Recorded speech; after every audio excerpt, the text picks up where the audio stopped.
morning, and joining me live is Mr. Moving Gang himself, rapper, artist, and CEO of Marktown Records, Big Young Puppy Love, or the official Big Young Puppy Love. Moving Gang, I don't bang. You know, it's Big Young Puppy Love, but I'm just official like a referee with a whistle, you know. So what? Okay. So, what makes Big Young Puppy Love you? Because you hit the ground running just being you. Basically, I just like thank the man upstairs to continue doing what I do before I just being me. You know, that's all I can do is be me. Indeed. So, is it true that you have your own female fan club? Yes, ma'am. It's called YPG, Young Puppy Girls. You know, it's just a group of females that's strong, independent, and believe in themselves and just push forward in life, you know. They just like rock the real stuff. You know, they don't rock nothing fake. It's just keeping it true to what you say and do. Now, what if I wanted to be in your fan club? What do I have to do? Just be you. You already in. You know? Okay. So, I would like to ask, how do you feel about gang members getting a pass for snitching in today's time? I think that's the worst thing ever, you know? I mean, back when I was coming up, snitches get stitches. But nowadays, it's like, I mean, the gangs is different these days, you know? They're not what they used to be, you know? Like, they got a lot of snitches around. And you got dudes that's from every hood that's allowing the snitches to come back. Not only that, like, say, for instance, like, we got a snitch from around our way, and like one of the quote-unquote so-called homies allowed him to come back. And then the cool thing about it is, like, you take him over there to the enemies, to Peachtree, you know? And I mean, that to me, that just make us look bad. I can't speak for everybody else, I can only speak for myself. So that's not what you're supposed to do. I mean, if you know somebody snitching, they're supposed to be all bad. Ain't nothing good about that person. You know, so, I mean, when this person come around because he got a little bit of money, he taking dudes out to eat, you know what I'm saying? And basically, like, and like showing them a good time.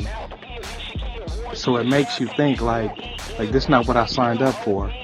You know, so me, basically, if you hang with a snitch, I think you worse than a snitch. You just like him because y'all eat out the same boat. You no good no more because you infested. So that's how I look at it. Definitely, a strong way to view that. So, with that, how do you feel about the Soulja Boy and Chris Brown? I think them dudes, basically, they need to, like, just be themselves, you know? Both of them trying to put a 10 on the 2, you know, and they not keeping true to what they say and do. You feel me? You making the gang look bad. Y'all not even from out here. Indeed, okay. Definitely another view on that. So do you got beef? Like, you mean like steak or pork chops or something like that? Ground beef? Not exactly the type of beef I was thinking. Are there any rappers that you're beefing with? Nah, I ain't got time for that, you know. To me, that's wasting time, you know. We supposed to be selling records and making music, so I don't waste time on beef. Good way to choose. So, I want to change a little bit and talk about how last year, in 2016, Governor Jerry Brown put up Proposition 57 to a vote, and on November 8th, it was passed. What are your thoughts? I think Proposition 57 was a good thing. I get a chance to see, not just me, but anybody, we get a chance to see dudes that was gone for a long time that's actually, they get a chance to, you know, come back home and spend time with their families again, you know, because the laws back in the day, they overdid it when the 3 strikes came about.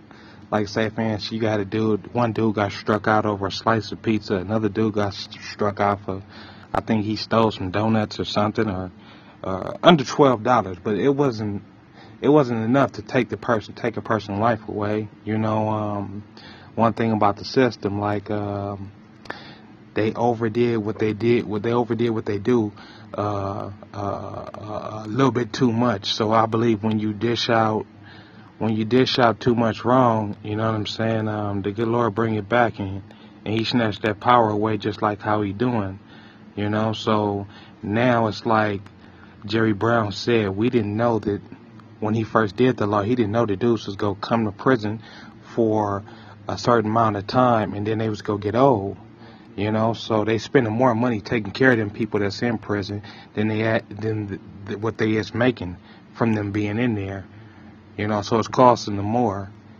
You know, it's costing them more to house them dudes. It's costing more to health care and so on and so on.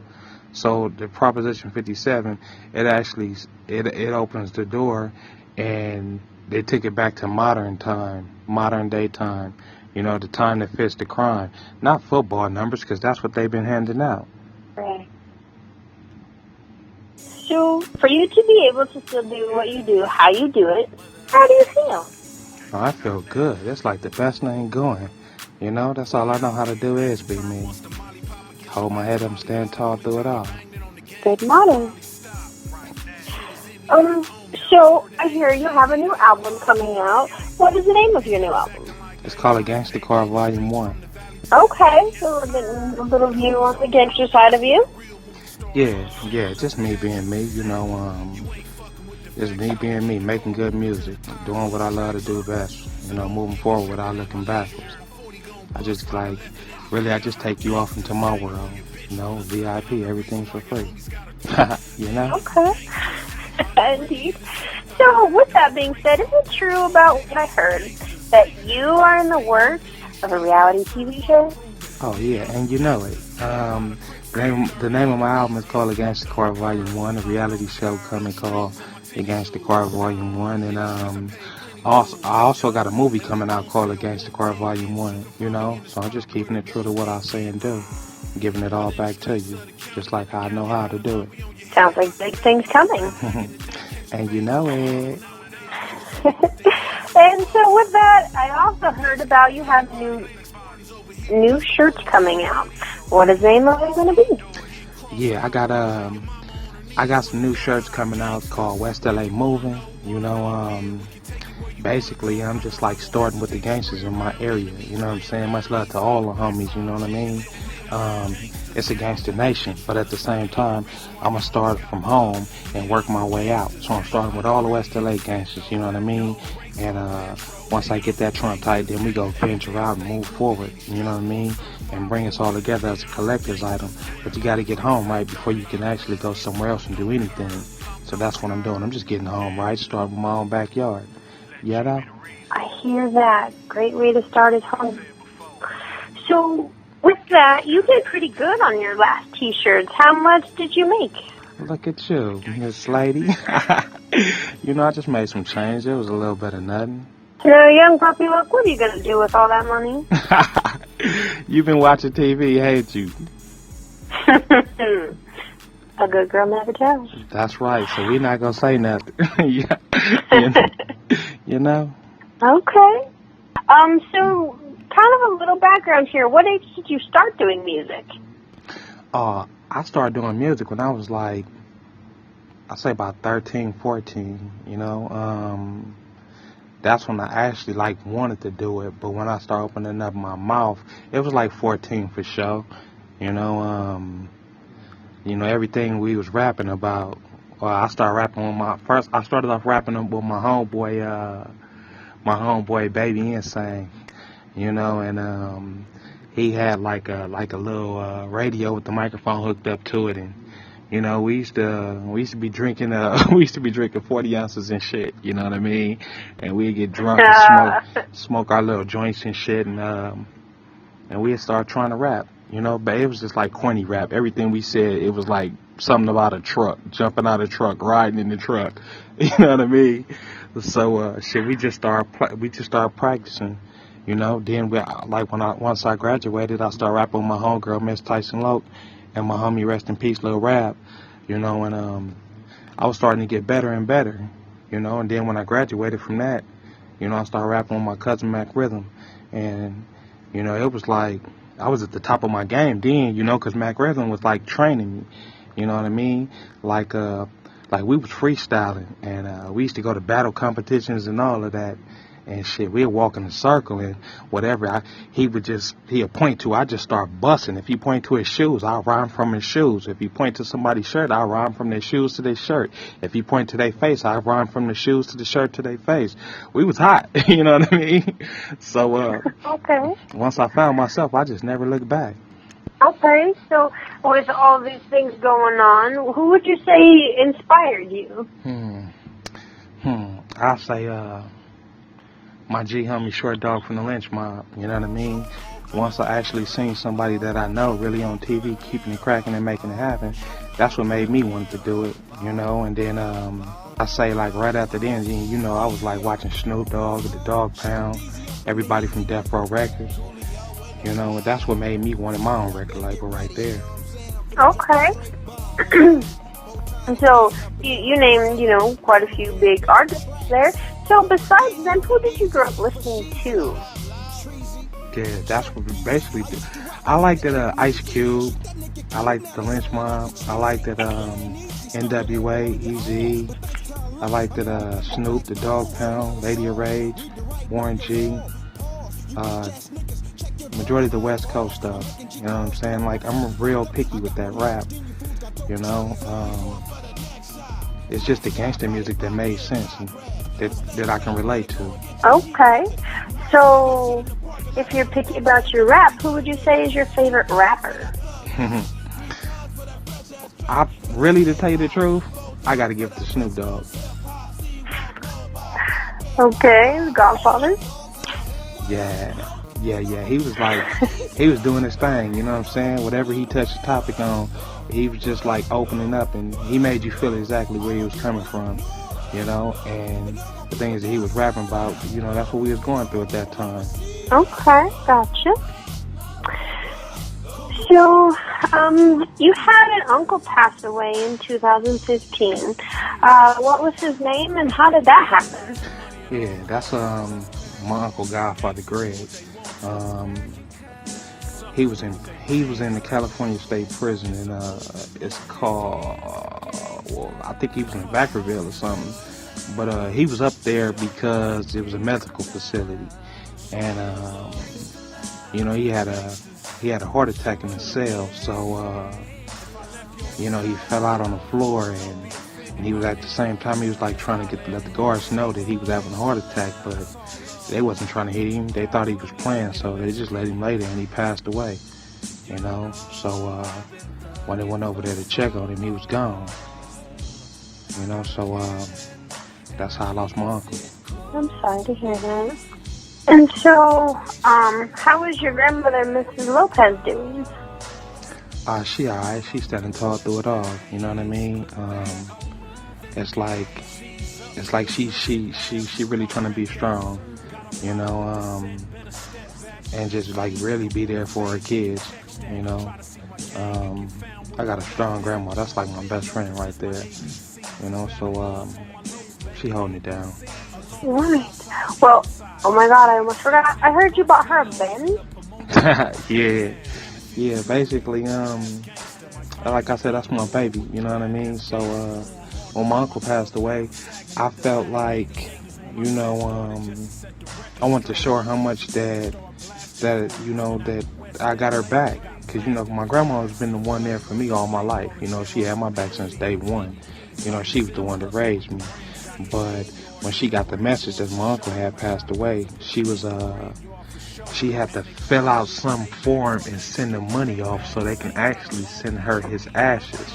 So on her way to send this money off to the prison so she can get his ashes, like her car broke down on her, and her water and the oil started mixing together, you know, so the car was no good no more, you know. So I mean, for her to lose her son, to turn around and lose her car at the same time, like, that was like real painful to go through.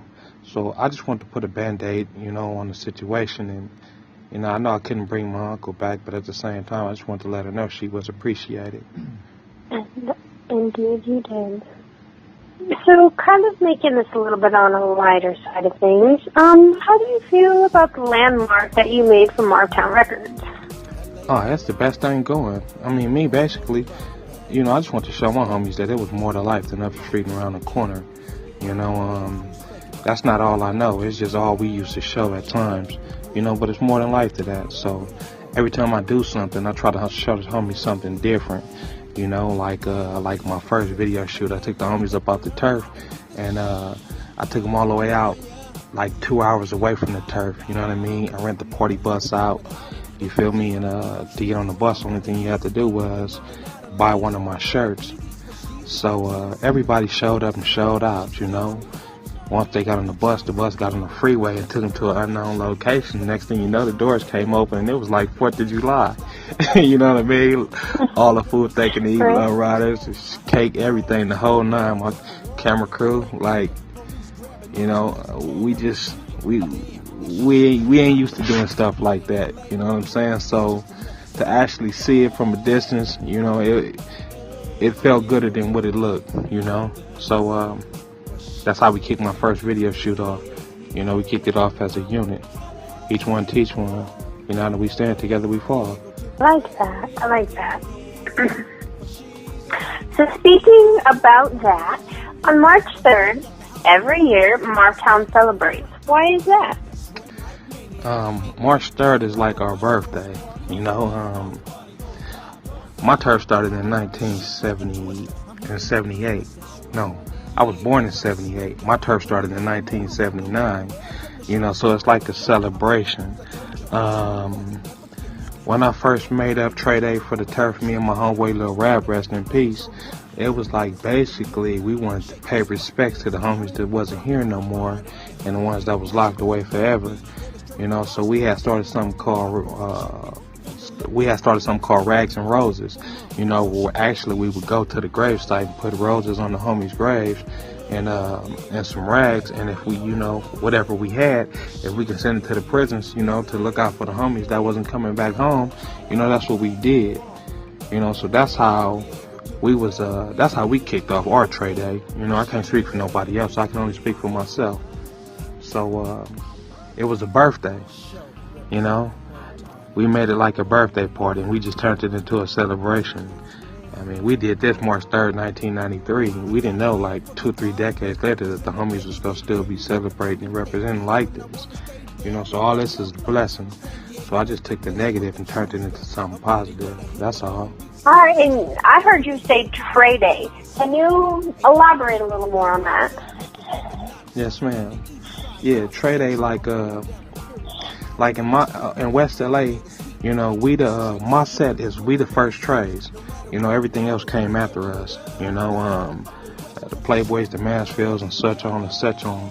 You know what I mean? So we made it the day. It wasn't the day that we made wasn't just for us. We opened it up for everybody because everybody started following us after that. Then they started doing Trey Day, and the next gang started doing Trey Day, and so on and so on. You know what I mean? Right now, everybody over there that's Trey is celebrating the Trey Day, March 3rd. Okay, that's nice that it branches out and everybody gets to participate in that now. So in your song, Gangsters Got Now, you speak of Short Dog from the Lynch Mob. How does he influence you? Oh, yeah, Short Dog, that's my big homie right there, He did a lot, he actually, saved my life. When I was out there, caught up in the mix and, pushing for what we all believe in, as far as what we represent, we was going through it back and forth with the other, with another rival gang, and at the same time he was recording his solo album. So, he used to pull up to the turf and pick me up and take me to the studio, and I used to be itching to get back to the block because I was trying to do my thing with the homies, but Short Dog was introducing me to the, keeping me focused and keeping my mind right as far as on the music, and he was like, either you go do this or you go do that, so he told me whichever one I was go do, be for real with it. So when he gave me a choice, I choose the I choose to be for real with the with the bull crap, the homies, the gang banging and all of that. So I turned it up sky high, and he like instantly grabbed the hold to me and was like, "Nah, this ain't what it is." He took me back to the studio, and he gave me a chance, and he put me on one of the Lynch Mob's old hits called "Buck the Devil," but it was the remix, so it was "Buck the Devil 2001," and he put me on the end of that song, and that's what opened the doors for me. And that's if it wasn't for that, it wouldn't be none of this right here. Thank goodness for sure, dog. God is good, It's true. So, in your video, That's the Dog, there's a moment when the video stops and a picture of Big Payback appears. So can you elaborate on that? Yeah, my video, That's the Dog, I wanted to pay homage and show some love to my homeboy, Big Payback, rest in peace, He the one that got me started on for as this movement, for as with the gangster thing, for as pushing the movement in the music, so it was like when I was like down and out and going through what I was going through, I was like ready to quit, and he was like, "No, you just started. What you mean you ready to quit?" He was just always used to give me encouraged, like push forward. You know what I mean? At the end of the day, like, do you really believe in yourself, and do you believe in your dream? Because like for us the gangsters, we need somebody that's go represent and take us to the next level for us in the music industry. I mean, the neighborhood's got an MC, the Damu's got YG, Lil Wayne, and Game. The Hoovers got a Schoolboy Q, who we got to represent. So Big Payback took flight, and while he was taking flight, I just wanted to be right by his side to push forward and stand tall through it all and represent the cause. So, as I was getting my stuff together, he was already in the mix, making it happen and keeping it cracking. So I'm just picking up where he left off at, and continue to carry the torch, pushing forward. Okay. So then what can we expect to see from you to help influence our youth? A whole lot. I mean, my thing is this, I don't want to teach the next generation that, we out here, that I promote killing and shooting and stuff like that, because that's not what I do. I want to show them like it's more to life than just that. You can't never change where you come from, but you can change yourself. You know what I mean? And you ain't got to be like nobody else. You can just be who you are, and just be a real person, and believe in yourself. Like I plan to take Morphtown Records to the next level in life. I plan to go to schools and give out backpacks and school material and coach a football team, a basketball team, and help the youth that's in my community and show them it's somebody that's really there for them. You know what I mean? And they don't got to follow the same route that Big Young Puppy Loke used to live. Because that's not what life is all about. It's the future in front of you. If you put your mind to it, you can do it.